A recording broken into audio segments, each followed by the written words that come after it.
یا جو اللہ نے لوگوں کو اپنے فضل سے دے رکھا ہے اس کا حسد کرتے ہیں؟ تو ہم نے خاندان ابراہیم کو کتاب اور دانائی عطا فرمائی تھی اور سلطنت عظیم بھی بخشی تھی۔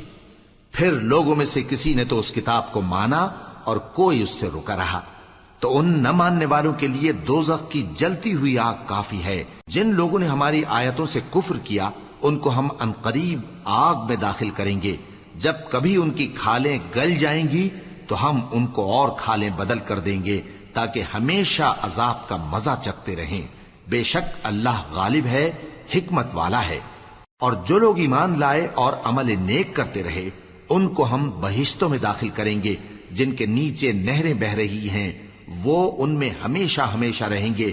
وہاں ان کے لیے پاک بیویاں ہیں اور ان کو ہم گھنے سائے میں داخل کریں گے۔ مسلمانوں، اللہ تم کو حکم دیتا ہے کہ امانت والوں کی امانتیں ان کے حوالے کر دیا کرو، اور جب لوگوں میں فیصلہ کرنے لگو تو انصاف سے فیصلہ کیا کرو۔ اللہ تمہیں بہت خوب نصیحت کرتا ہے، بے شک اللہ سنتا ہے، دیکھتا ہے۔ مومنو، اللہ اور اس کے رسول کی فرما برداری کرو، اور جو تم میں سے صاحب حکومت ہیں ان کی بھی۔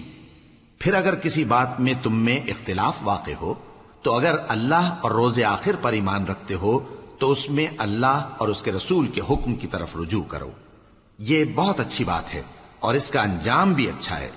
کیا تم نے ان لوگوں کو نہیں دیکھا جو دعویٰ تو یہ کرتے ہیں کہ جو کتاب تم پر نازل ہوئی اور جو کتابیں تم سے پہلے نازل ہوئیں ان سب پر ایمان رکھتے ہیں، اور چاہتے یہ ہیں کہ اپنا مقدمہ اللہ کے باغی کے پاس لے جا کر فیصل کرائیں، حالانکہ ان کو حکم دیا گیا تھا کہ اس کو نہ مانیں، اور شیطان تو یہ چاہتا ہے کہ ان کو بہکا کر رستے سے دور ڈال دے۔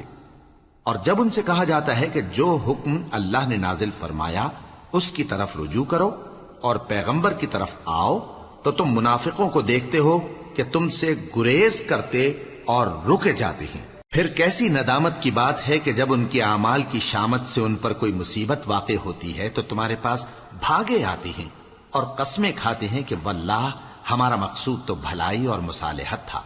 ان لوگوں کے دلوں میں جو جو کچھ ہے اللہ اس کو خوب جانتا ہے۔